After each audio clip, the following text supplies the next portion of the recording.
Hi everyone, today is July 4th, 2020. This is the Duel Assessment, your podcast for Yu-Gi-Oh! Duel Links. My name is Green Ranger.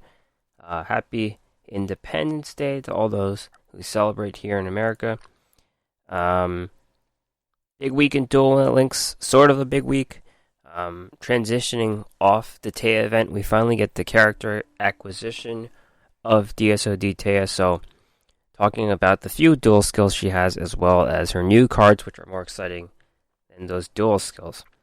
New structure deck EX called Return of the Fire Kings. Personally, am not too interested in the archetype because it promotes Yubel play, and I find that to be very annoying. But there's 4 new cards from that set. Doug's Casual Deck of the Week, he's back, bringing forth a Trap Monster Synchro deck with the ultimate goal of summoning Obelisk the Tormentor. So this is a very casual deck. If you're really tired of the meta, want to run some games on your underankable level, and go ahead with this deck. Continued news, we have new ranked duel cards, as well as second copy of Sebek's Blessing. So we're still kind of waiting for the upcoming news to come. But yeah, this week in the duel world, myself, I'm stuck playing Witchcrafters for the foreseeable future. It seems, it's the deck to play when you're just trying to hit King of Games, which is what I'm doing, and I'm in no rush, frankly, to hit it so fast because I get stuck with nothing left to do in the rest of the month. So I'm at Legend 1 right now. I've played less than 10 ranked wins, I think, so I'm going pretty slow. Witchcrafters have evolved, I must say, and I'm probably gonna talk about them every week, but they've evolved into a deck disposal, like a lot of card deck, and deck disposal engines. We're talking about Lightsworn. So Lightsworns have been put into the deck. I'm playing a version with 1 Raiden, 1 Lila, and 3 Charge of the Light Brigade. And one, you have to have Grass Looks Greener too, so that's only a 1 of anyways. Some decks run Monster Gate. I previously did run that card, but I forgot how to use it, so I think it's not the best card to use, but that's just up to preference, I think. I've seen King of Game decks hit with Monster Gate, and it's all because of Show of Nightmares. Show of Nightmares requires 3 spells to be in the graveyard, and you pick up 1 back. So with the way Witchcrafters play, they toss their Witchcrafter spells anyways, so that would help populate the graveyard with spells, and then you can maybe use your Grass or your Charge of the Light Brigade again. The deck I run also runs the 2 semi-limits of Machine Angel Ritual, which is something I very much like. Even though the card does nothing in hand, it does have that sneaky graveyard protection to catch people off guard, and it works only on your light monsters. So you may have some extra deck plays that are light monsters. Fortunately, for me, some people run Michael, and the deck runs Madame Vere's a light, Edel's a white, Edel's a light. I'm not talking right. But, yeah. Show of Nightmares, Lightsworn, Witchcrafter is what I'm running for now. The deck's pretty, I wouldn't say it's refined yet. The deck is still trying to hit the competitive scene, so it still has a ways to go to beat all these old decks without, any of these nerfs ever getting put into place. So, alright, let's talk about Esports. MCS, Duel Links Meta Championship Series 32. And as I've hinted, the meta is pretty much the same. There's no nerfs or anything like that. DK predicted some nerfs. Not exactly what he said, but it's pretty much the same decks. Crystron's, Dark Magician, Shiranui, all getting a hit in his eyes. First place, Grucius, Destiny, Draw, Invoked, Element, Saber. This is not the fancy version that runs Neos or anything like that. This is pretty much straight up Element Saber deck. And the back row is just a little weird, though. 3 Alistairs, 2 Invocations, 3 Malehus, 1 Lapoya, 1 Nalu. So that's all it is in monsters. No fire attribute, no earth attribute needed. 1 Concentrating Current, 3 Field Spells, 2 Divine Wrath, 2 Fiendish Chain, 2 Bad Aim, and 1 Transmigration Prophecy. So, the Bad Aims are pretty much what made this deck. I saw, based on what I saw in the tournament. Divine Wrath, Fiendish Chain, a lot of negations. That seems like it's a big deal. And Transmigration Prophecies to help play around any graveyard plays, recycling, anything like that. The extra deck had Chain Disappearance. I saw him play Chain Disappearance a few times, so he subbed out some cards for it. And that's to help against other Alistair plays, any Shiranui cards with 1,000 or less attack. Second place, Autumn Leaf, Sealed Tombs, Dark Magician. This is the Heat Wave variation of the deck. You run 1 Heat Wave, you play it. Neither player can normal or special summon effect monsters until your next draw phase, so they get locked out and you out aggro them. Otherwise, this runs a 2-2 split, 1-1 split of Magician of Dark Illusion and Treacherous Trap Hole. You've seen a lot of decks gravitate towards the 2 Magician of Dark Illusions recently. Haiku's pretty much become a staple in the deck. Top 4, Hey, Craig, Peak, Performance, Black Wings. Another very conventional deck list here. 3 Simoon, 1 Bora, 2 Zephyros, 3 Gale, 3 Chris, 1 Orochi, 3 Black Whirlwind, 2 Cosmic, 1 Necrovalley, 2 Blackbird Close. And top 4, -1 Mythic Depths, Sea Stealth Cristrons. It runs 2 Inverse Universe, which is a bit spicy. It's a trap card that changes the attack and defense of all monsters, and it seems like that is the thing to do against Shiranui, because they all run 0 defense monsters, so they all become 0 attackers. Move on to the next tournament, Battle Phase 71. First place, Pilot Switcheroo, Invoked Neos. This is an interesting deck, actually. So this is the one that runs the Volcanic Shell engine. They typically use that as the fire attribute for Purgatrio, and also just to thin out the deck or lose life points. It's a great card for the deck. But Bacon Saver is also in the deck over Crimson Fox. But the notable card is Kawaki Meru Ice, a card we haven't seen since the Kawaki Meru days. Water attribute, 1900. Destroy it at the end phase if you don't have an Iron Core. But the main ability, you can send a card from your hand to the graveyard to destroy 1 special summoned monster on the field. So it seems like it's a non-targeting ability on a destruction on special summoned monster, which is pretty much anything not... Oh, well, Dark Magician decks special summoned their Dark Magicians, so that works too. So this is a free destruction, non-targeting on any monster pretty much nowadays. Yeah, water attribute for Coxodus. Just another material for Neos Fusion as well. Nice play here. In these toolbox-like decks, it's nice to find cards come see play out of nowhere, like this card.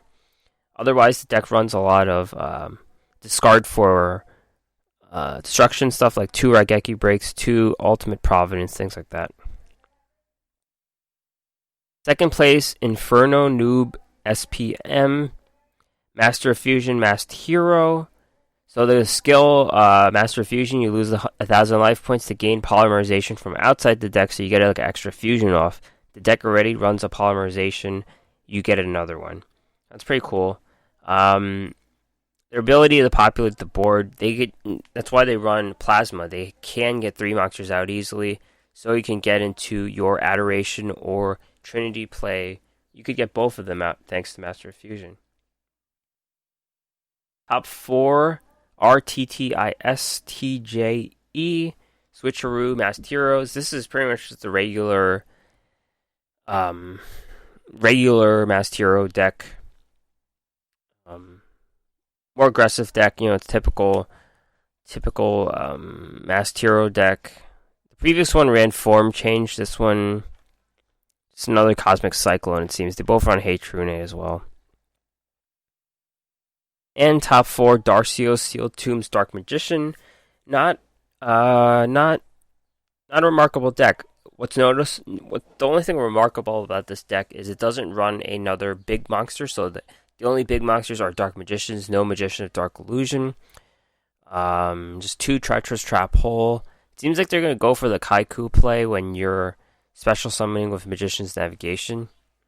Sometimes I've seen Night End Sorcerer. That could be a surprise to knock out some cards in the graveyard. That's a nice play sometimes as well. Looks Meta Weekly 131. Pretty much the most boring decks you can see in the top 4 here. First place, Wower level Duplication Shiranui.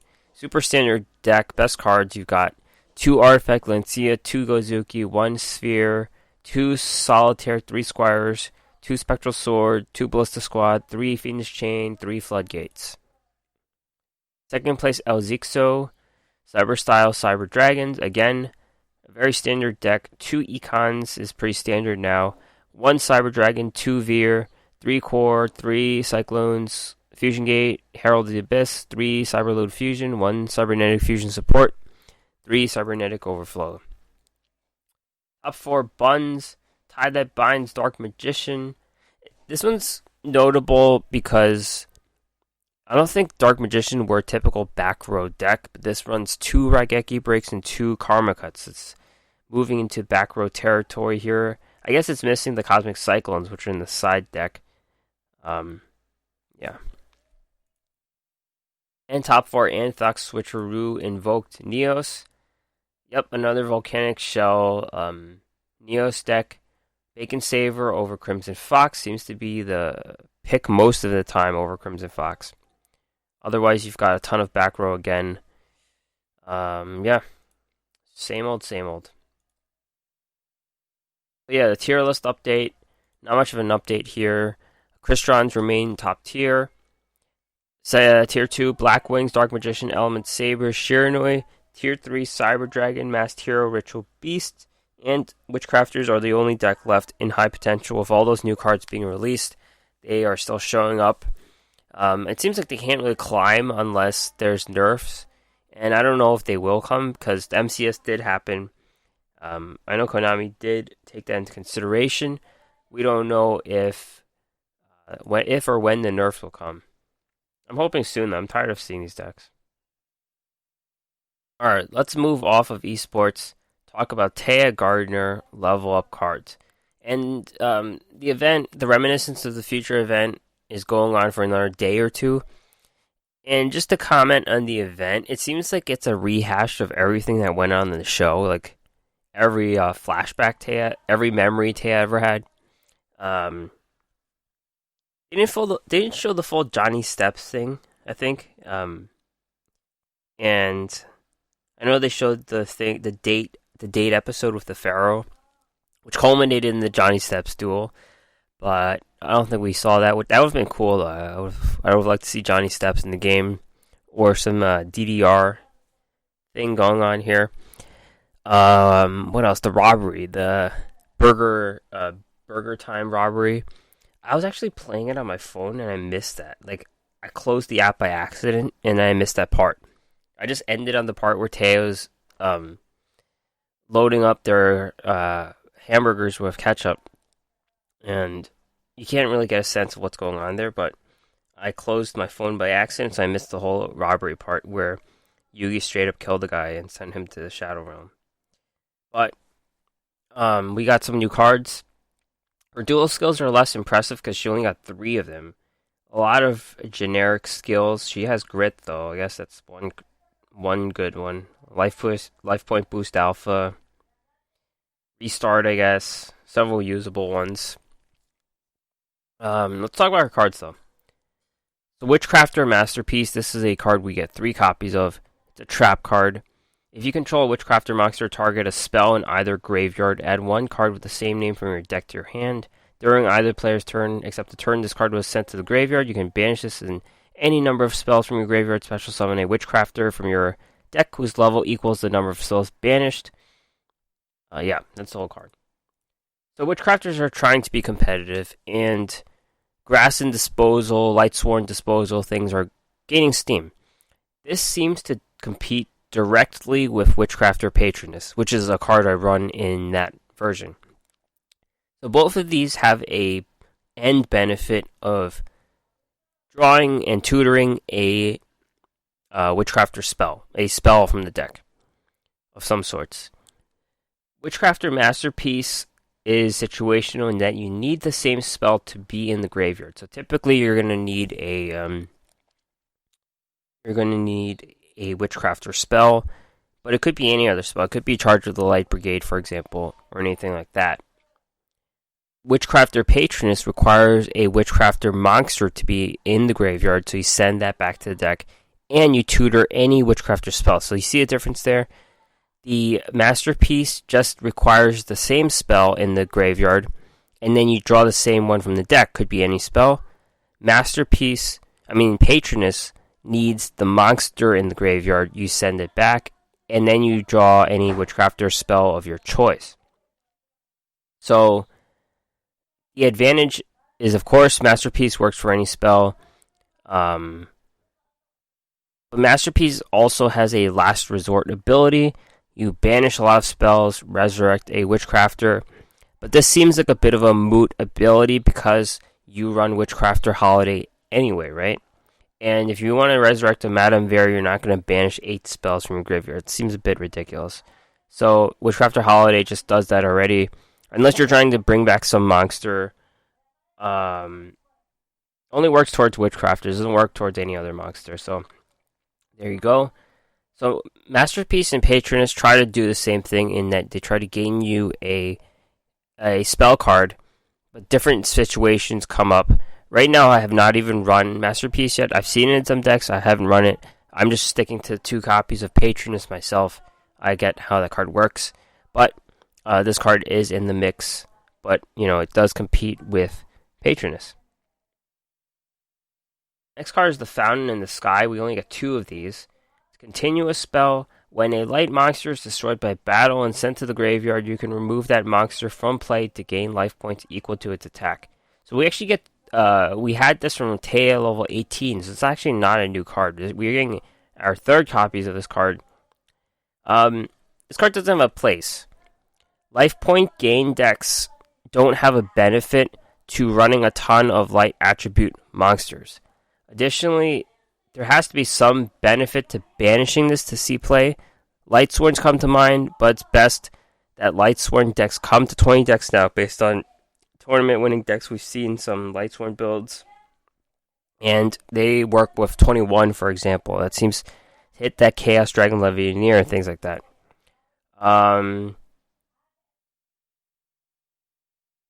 Yeah. This card just doesn't have a place right now. Light monsters destroyed by battle. Gain life points, Arrow Mages would like something like this, but then they have enough continuous things already. Their monsters are all different attributes, so it doesn't really fit. Probably the best card is coming up here. Witchcrafter Idol. Level 5 Light Spellcaster 2000, 2300. Quick effect, discard a spell, special summon a Witchcrafter from your hand, except for Idol. You can tribute this card, then target one spellcaster in your graveyard except for Idol, special summon it. You can use it once per turn. So, this is a similar ability to the smaller Witchcrafters in Genie, what's the name, Shmeta, and Pitori. You quick effect her, discard a spell, and special summon a monster. But hers is from the hand instead of the deck, so it's less good. It's more of an aggro play. It's if you swing with her, and then you could close out your opponent with a Shmeta. That's a situation where she excels at. Because the other ones don't work in the battle phase. This one is fine there. The light monster, there's synergy for Machine Angel Ritual, so it makes that card better in the deck. You can also send her to the graveyard, tribute her, target a spellcaster in the graveyard, special summon it. So it could be any spellcaster. Your synchro plays, for example, and things like that. The problem is she's a clunky 5-star 2000 attacker. It is the highest attacker for any witchcrafter. The Shmeta 1800 is annoying sometimes, so it gets over the hump into around 2000. That's nice. So you could buff 2, make it 4000. Pretty nice there. But because it is a 5-star monster, you don't want to clunk up your deck. You're already running 2 Madame Vares, so it makes you want to run more copies of Witchcrafter Unveiling. So I would personally run 3 copies of Witchcrafter Unveiling to prevent hand bricks. So you could just play her and Madame Vare without clunking your hand up too bad. Even if you have her in your deck, I would not run 3. I personally run 1 copy of Edel. I think 2 could be okay in some decks, but then how many Madame Vares do you have? So you have to think about that. And copies of Witchcrafter Holiday and Unveiling become more important. So some decks run 2 copies of each. I don't think that's enough. I think you need to run as many Unveilings as possible with Edel in the game now. I do think she's a very important card, though. Definitely not a card we need 3 of, but she's here. There's a card called Cupid Dunk. One copy of this card. Level 4 Light Fairy 1800 600. Cannot be destroyed by battle of a monster unless that monster has a higher level. Once per turn during your standby phase, you can increase this card's level by 1. This is a very fun card. It's immune to battle destruction from levels 4 and below. And then it levels up each turn. Each standby phase. This would have been a really good card when the game first began, because it's a 4-star 1800. That's pretty much, that was the gold standard back then of early Duel Links hitting each other with 1800 monsters, and it was immune to destruction, so it can't even suicide it back then. A person can conceive of level modulating tricks to make this a big level early on, so it just becomes a wall against your opponent. But at the same time, at this point in Duel Links, there's so much removal, effect removal, bounce, banish, that this card's just not relevant anymore, unfortunately.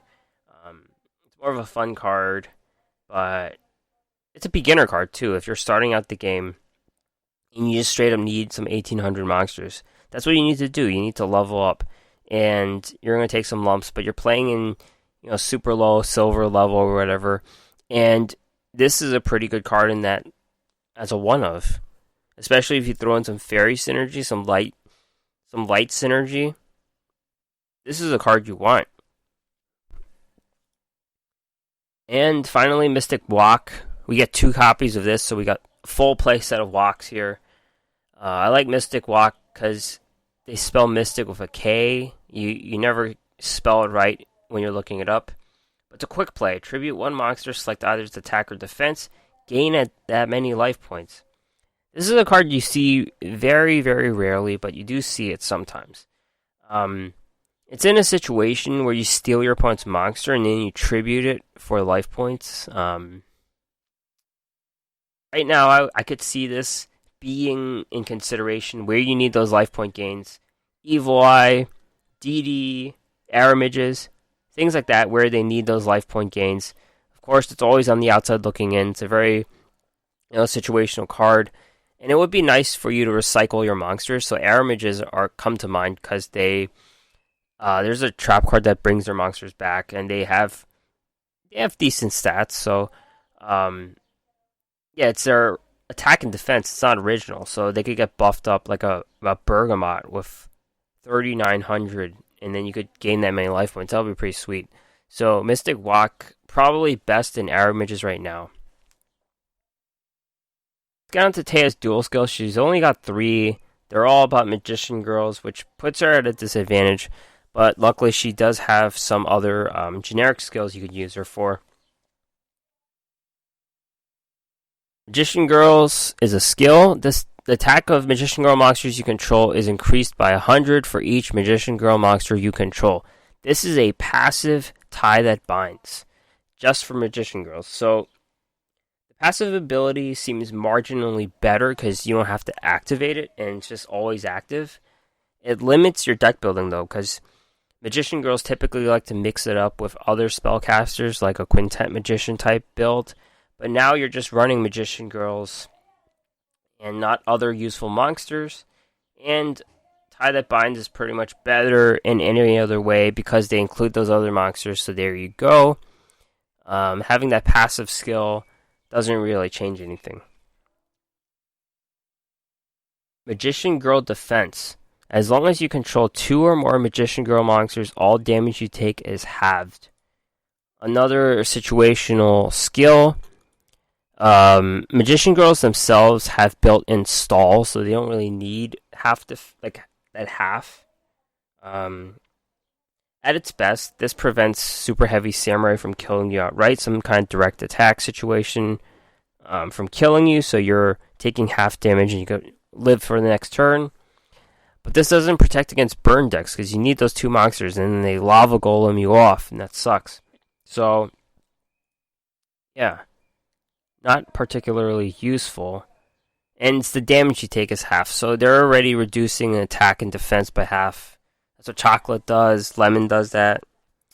So, yeah, not great. This is probably the best one, though. Call of the Magician Girls. If you have 4 or more Magician Girl monsters with different names in your deck, you will have an improved chance of having a Magician Girl monster in your starting hand. This is like your heavy starter spell specialist type of skill. Improves your opening hand consistency by an unknown %. Generally, these are good skills. If you run those decks, like heavy starter decks, they're pretty reliable. Again, you're going to need to run 4 different Magician Girls. So you're probably playing Magicalized Fusion Invoked. Just thinking of 4 Magician Girls. You've got Chocolate, Berry, those are the best ones. Kiwi could come into play. Apple. Lemon, they don't really run outside of the farming deck. So yeah, Apple, Magician Girl. Yeah. And then you just run, it could be like Gravekeepers, it could be Silent Magician, anything like that. So yeah, this allows play with those other spellcasters, which makes it the best skill. Alistair too, Invoked. Alistair counts for those decks.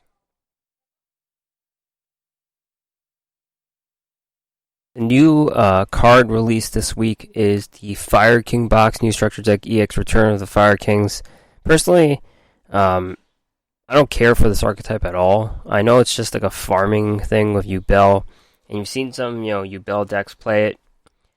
Previous Fire King cards, I really don't care about these cards, but for the sake of the podcast, we will talk about it. 4 new cards, but this is a pretty good value box because it also includes some of the older cards, so you don't have to go through it again and get some of that stuff. So let's see what it is.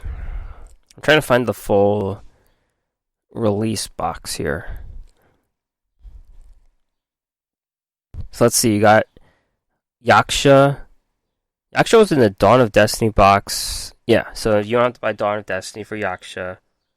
Barang. Kirin. This is Nephis. That's what the get is here. You got 1 copy of Nephis. That's all you need. Disciple of Nephis. That's a pretty good card too. Fire King Island. The other ones aren't really important. You get Special Hurricane. Yeah. So this is a good value for having another Nephis, and also Disciple of Nephis is from a different box, Absolute Inferno, so it's nice not having to fish through some R cards sometimes. Fire King Island's also from Dawn of Destiny. Yeah. Alright, let's actually get to the cards. You are Fire King High Avatar Garunix, level 8, Winged Beast, 2700, 1700. During the next standby phase, after this card is destroyed by a card effect and sent to the graveyard, special summon this from the graveyard. When you do destroy all other monsters on the field, when this is destroyed by battle and sent to the graveyard, special summon a Fire King monster from your deck, except for this one. So we know that Sacred Phoenix of Nephis will blow up the back row. This is the monster version. It blows up monsters from both sides. Packs 300 more attack than Nephis. And this has a solid ability. You could cheat out another Fire King monster from the deck when it's destroyed by battle. So this could get destroyed by Ubel.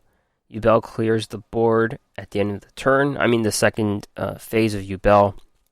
And then that will allow board clear the next turn. And then you'll also get the third copy of the Ubel Ultimate Nightmare. So there is a bit of a... I'm not sure if it's a downside. Because you want the Ubel... The Phase 2 Ubel with Nephis works okay, because Nephis won't destroy Ubel, but Garunix will destroy Ubel. It depends if you want that third Ultimate Nightmare. And sometimes the Ultimate Nightmare won't do anything for you anyways, because you're clearing the opponent's board anyway. So it just prevents like future threats on the board, I guess. But the third copy... third phase of Ubel Ultimate Nightmare doesn't really do anything with Garunix on the board. But yeah, it's not this clearing out monsters ability is pretty nice. We all know how devastating Black Rose Dragon can be, so this can pretty much finish your opponent if they have no back row, of course, and no hand traps. Fire King Avatar Garunix. This is an SR level 3 Fire Winged Beast, 700, 1700. If a face-up Fire King monster you control is destroyed by card effect, you can special summon this from the hand.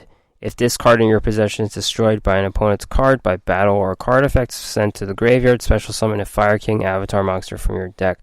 So, this is an upgrade of Fire King Avatar Yaksha, because it cheats out the monster from the deck, and that's more reliable than in hand. I'm pretty sure Yaksha just destroys like a monster. Yeah, it special summons the monster from the hand. So this comes from the deck. Yeah, it's better. It makes Fire King Island less useful, because Fire King Island is a step where you tutor the card from the deck to the hand, and this just gets it straight from the deck. So this is a more efficient way than running Yaksha and Fire King Island. The downside, of course, is Yaksha hits for 1800, which is nice for a control deck. In Ubel, you need that push of attack sometimes, and this is just a 700 attacker with a high defense. Yeah, it's a downside there. Yaksha only has 200 defense, so it could get destroyed by anything when in defense mode. This you're going to set in defense mode, and it could survive like a Magician's Rod going through it. So, it is a bit of a downside in its stats. It doesn't have attack. It has higher defense. But cheating out from the deck is a more efficient way than what Yaksha was doing. Circle of the Fire Kings. This is a UR quick play spell. Target a fire monster you control and a fire monster in your graveyard. Target that monster you control. If you do, destroy that monster you control. If you do, special summon another monster from the graveyard. So you pick one on the board, pick one in the graveyard, destroy, special summon. There you go. They're both fire monsters. This gets around the awkward thing of waiting for Fire King Avatar Yaksha to get destroyed. So, destroy him, resurrect the monster in the graveyard, and you can get something in hand. So I guess that's a benefit of running Yaksha, or you could just do it to Garunix too. So Garunix is on the board, destroy Garunix, get something from the deck, and you get something from the graveyard. So it's a bit of a combo play, and you get your 2 for 2. You destroy your monster on the board, you spend this card, you get a monster from the deck or hand, depending on if it's Garunix or Yaksha, and you also get something in the graveyard. It is situational, though. You need something in the graveyard, so this is not what you want on your first turn. But the deck populates the graveyard so well, you could use this probably in the next turn too. So, not great in the first hand, like their first turn card. Finally, the last card is Onslaught of the Fire Kings, an SR normal spell. If your opponent controls a monster and you control none, special summon a Fire Beast, Beast Warrior, or Winged Beast from your deck. Its effects are negated. It's destroyed during the end phase. This lets you work around brick hands, I guess, so it's generally useful for that regard. You could cheat out any Fire King monster, and you could let it get hit, destroyed, and then it comes back the next turn. So, but it does leave you like open to a direct attack because your monster's going to get cleared, though. So that's one downside. This does work with any fire attribute, beast warrior, or winged beast, though. So it does allow like fire formation cards to get play. I know in the old Kick Fire deck, Bonfire Colossus was a beast warrior for some reason. So there are other cards that work. This doesn't have to be a Fire King thing. It works for Fire Kings, but it could be for any fire beast, beast warrior, or winged beast. So something to consider there. This is a card that will possibly be useful in other decks. Now we're done with that part. It's time for Doug's casual deck of the week.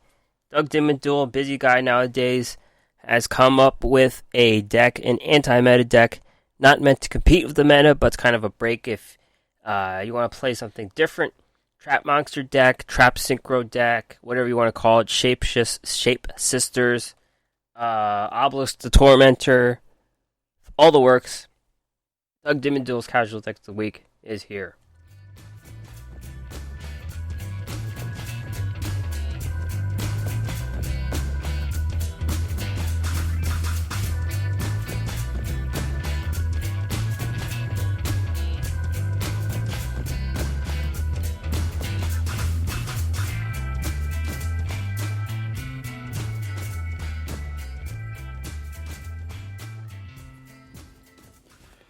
Hey there, this is Doug Dimmaduel with Doug's Casual Deck of the Week.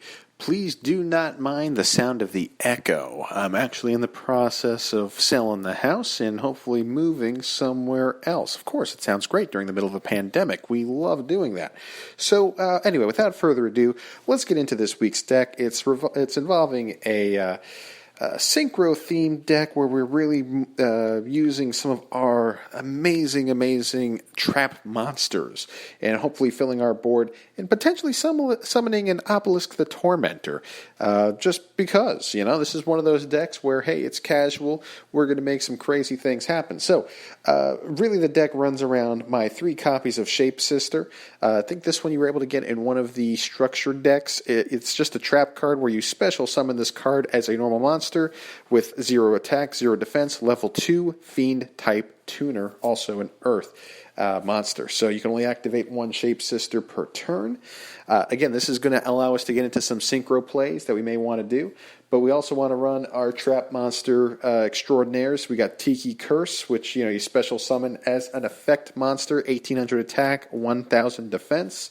But while this card is an effect monster, if another trap that is a monster battles an opponent's monster after damage calculation, destroy that opponent's monster, which is really good, and it pairs well with Tiki Soul, which is 1000 attack, 1800 defense trap monster.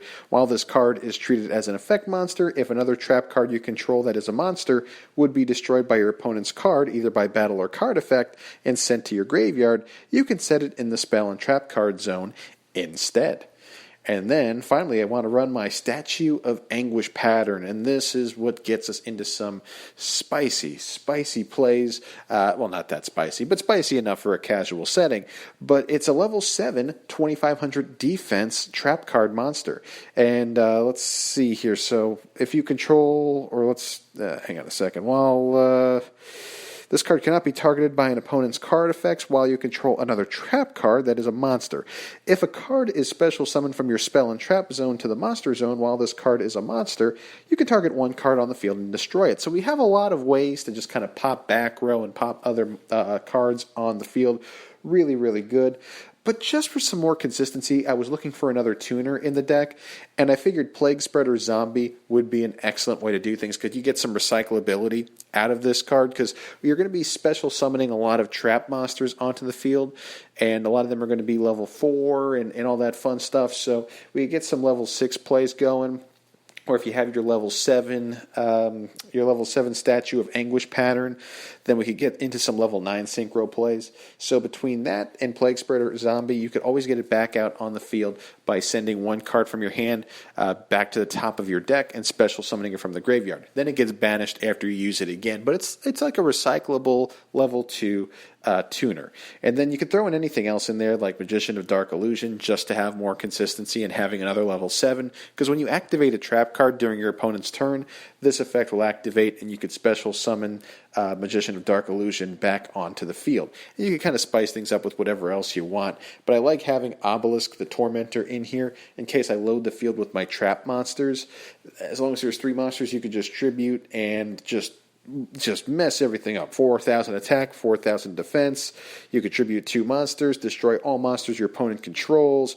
Whatever this thing is, it's really for the meme, but it's still a lot of fun. As for what kind of skills you could use, you could always use Odeon's skill that burns 200 damage every time you use a trap card. But I just like to use Restart because my goal is to get into synchro plays.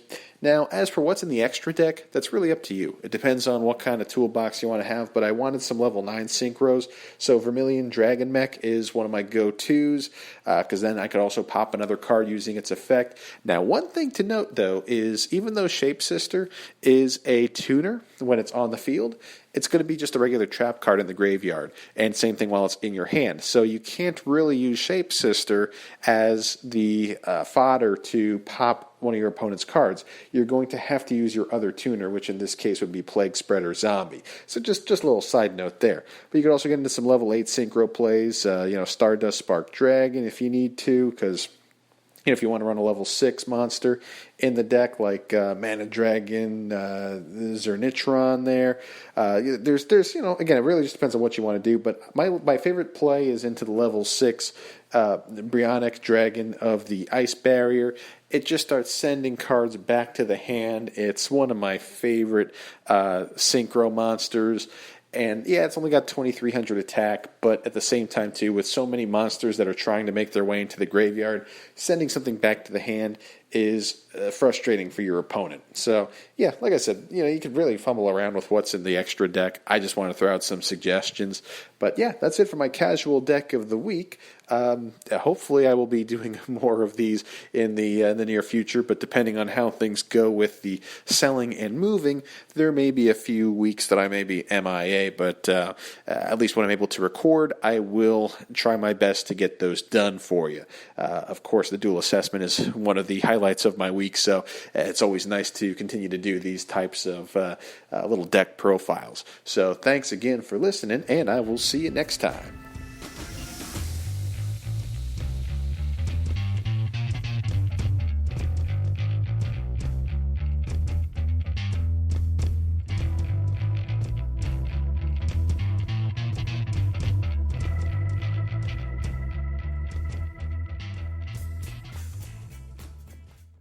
All right, thank you very much, Doug. Check out Doug Dimmaduel's Casual Deck of the Week on this podcast. As he mentioned, it may not be a regular thing. It depends on how much availability he has. But thank you very much, Doug, for the decks. All right, let's finish up the new cards this week. Ranked Duels, July 2020. This kind of goes back to a theme we had maybe in May, where we had some cards that were kind of like board position cards. So we're getting back into 2 new board position cards. Last time we had the Mech Knight Green Horizon and the Rampaging Rhinos. Let's see if these are any good. So in the UR pool, we have Mech Knight Yellow Star. Level 7 Light Psychic 2200, 2800. If 2 or more cards are in the same column, you can special summon this from the hand in that column. You can only special summon Mech Knight Yellow Star once per turn this way. You can banish 1 Mech Knight monster from your graveyard, target a spell or trap in this card's column, and destroy it. So this can cheat out onto the board as long as your opponent plays 1 monster in 1 back row. That will put 2 cards in the same column in the middle column, and this card can come out for free. You can't count on every single deck doing this. A lot of decks would just lead off with the monster in defense and no back row, like a a mill deck won't play back row typically. They have spells to dispose of stuff, not really trap decks. So, like the Witchcrafter deck's a little different because they do run Patronus, but Witchcrafter with the current build probably won't qualify. But Shiranui would, Invoke decks would, decks you don't have a chance of winning against, they would do this. But most decks lead off with that monster and spell or trap. And you're counting on that situation to get this card going on. But then this is also situational. You have to go second. So going first, this is just a brick in your hand. Back row destruction ability is also situational. And it doesn't do well against the full set of back row, in that you can only hit the one in that middle column. So you get pigeonholed into what back row you're destroying based on what column it's in. So very situational card. I don't think these cards were ever meant to be competitive, but it does bring that interesting aspect of columns and things like that. So in the SR pool, we got Storm Shooter, level 7 Winged Beast, 2300 attack, 500 defense. Once per turn, you can select and activate one of these effects. Move this card to an adjacent horizontal unoccupied monster card zone, or you can return one spell, trap, or monster on your opponent's side of the field in the same column as this card to its owner's hand. So the deal is this card is on an unplayable body. This is a 2300 attack, 500 defense on 2 tributes. That's really bad. It's like long ago there was a card that was like 2300. I forget what it was. For 2 tributes. A lot of cards were like that back then. But you're going to want to special summon this somehow. I'm thinking of the 500 defense, any card that could cheat that up. I can't think of one right now. The Flying Kamakiri is a monster that works on attack, not defense. I'm not really sure. But it does neat things, though. You could move it horizontally, or you can bounce cards that are in the same column. Problem is you can't move and bounce on the same turn. It would be nice if there's a card that could allow you to do that. You can make 2 moves, but you're going to move to one column, and then you're giving your opponent an opportunity to destroy this card. So, not great in that regard. This is just a really bad card. Both this UR and this SR are just collection cards in this purpose. If there's ever any like horizontal like monster moving build thing, that'll be pretty cool, but there isn't. This is a really bad card. Yeah, odd to say. But I do appreciate, like in the first discussion of these cards, the May cards. It's nice to have new mechanics introduced into the game. The last thing I want to talk about is Pick a Gift campaign. We're getting our second copy of Sebek's Blessing quick play spell. If your monster inflicts battle damage to your opponent by direct attack, gain the same amount of life points. I don't think I've seen this card since the beginning of the game when people were first trying to fill up their decks. And you just got this card from a Shizu and you just put it in your deck. Not really a point in this card. Life point gain for like arrow midges, but then, those deck lists are pretty tight, so you're not really going to fit this card. And they gain enough life points pretty much on their regular turns, and they utilize it for those abilities instead of relying on a direct attack going through. And even if you're getting a direct attack going through, it means your opponent doesn't have any protections. There's really no point in this card. Alright, upcoming news. What we got? Early July, Turbo Duel Grand Prix. This is pretty much the next event going on. Malefic, Red Eyes, Black Dragon, and Dragon Queen of Tragic Endings. I kind of wish Malefic Red Eyes actually did something, but it's probably the worst Malefic card now at this point. Dragon Queen of Tragic Endings just has a cool name. Early July, we got a new character with new cards. End of Anubis, Mystical Knight of Jackal. I think it's Shadi. Shadi was mentioned in the Taya event. And they actually didn't have a sprite for him yet, so it might be a teaser.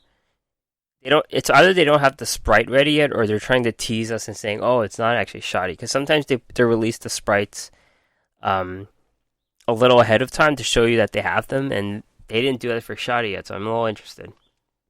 Or I'm confusing all the Egyptian guys together. I'm lumping them as the same guy and saying, "Oh, they're all shoddy." Oh man. Mid-July, Carly Carmine's investigation event. New cards, Fortune Fairy Suite and Frequency Magician. Mid-July, Duel Quest. We don't know what cards are there. Late July, Bruno / I forgot the other name is Antimony. New cards, TG Power Gladiator and TG Tank Grub. Late July, obtain a legendary duelist. Kaylin Kessler, regular Kaylin Kessler, the Crash Town event is going on here. We got some new characters as well, some NPCs. Late July, Mission Circuit, new card called Imitation. And late July, Blair Flanagan is coming to the gate. So yeah, that's it for this podcast. Subscribe anywhere. Search the Duel Assessment. Alright, I'm going to end this episode a little different again. A little bit of a monologue here. That's something that happened. 2020 has been quite a year. And this is about Wreckful. Everyone knows. Well, people in the gaming community know about it. And it's actually been national news, I think. But Wreckful, Byron Bernstein, aka Wreckful, one of the OG streamers of the day. Actually, I never got into WoW really because I would have been addicted to WoW. I've played the 20, the one that brings you like the free version of WoW, and I've literally played that entire day. So I can't imagine what having paid World of Warcraft would do to me. It would completely destroy me. As if I'm not completely destroyed right now, but Wreckful was a guy who made his money he made his name through WoW, and I didn't know him from that. Of course, I got into gaming in general from Hearthstone. So he was one of the original guys who hit it big with Hearthstone in their early tournaments. They had that really early tournament. I don't remember what it was, but he missed lethal there, and that was pretty much his meme for the rest of his days. But I wasn't a big Wreckful viewer. I never really followed streams. I think probably like DK probably like the biggest in terms of like Duel Links, or there are some arena guys in Hearthstone that I followed a lot. But I've never been a person to gravitate towards a particular streamer or anything. But Wreckful's IRL streams in Spain with Forsen, those were some streams that I tuned into very intently. I think they went to Spain or Italy or something, but those are two early Hearthstone guys that I've paid attention to their careers, so I thought it was interesting to check out their IRL stream, and it was pretty much a very good time. And I wasn't aware of any of the mental conditions he had. I think I may have been aware of it. They kind of joke about it every so often, but I wasn't really sure how serious it was.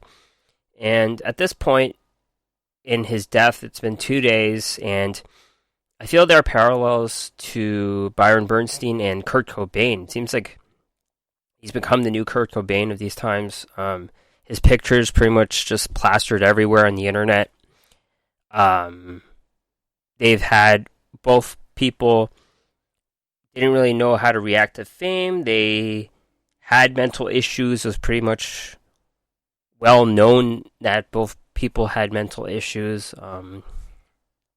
And talking about like depression and all, I get it all. Like I'm not where they are, like where he was, but I'm somewhere there, and I empathize with what those guys go through, like the feelings of loneliness, the like kind of not know. I think Wreckful was affected a lot by the quarantine. A lot of people were.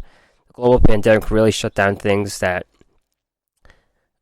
activities that would distract you from the self-loathing and the loneliness that comes with depression, and having your distractions gone kind of puts you in a hole. and undiggable hole. You can't get out of it. And I guess there's ways to cope, but I guess I don't know. I think the message I'm trying to say here is that we have to be good to each other, and we have to care about each other. And it's hard to reach out. Like reaching out to people, there's like a certain wall of anxiety that you have to climb, and can't really say that it's easy to do. If you see someone, and if you see someone in work, or if they live nearby you and it's convenient to do, I'm sure, you can make an effort to say how you're doing, and just listening is what matters sometimes. People have to put their guard down to really open up to you, but if someone really knows you and you know them and stuff, and they're willing to talk, just give them the time to talk. It really makes a difference sometimes. But I get reaching out to someone who you haven't talked to in a while is a bit awkward and weird and stuff. But sometimes it's worth it, I guess, to reestablish an old connection to see how someone's doing, because sometimes that's all they need. Feel better for quite a bit of time. So my final take here, not really take, but my final words here is just for us to be better, care for each other, and that's all. See you next week.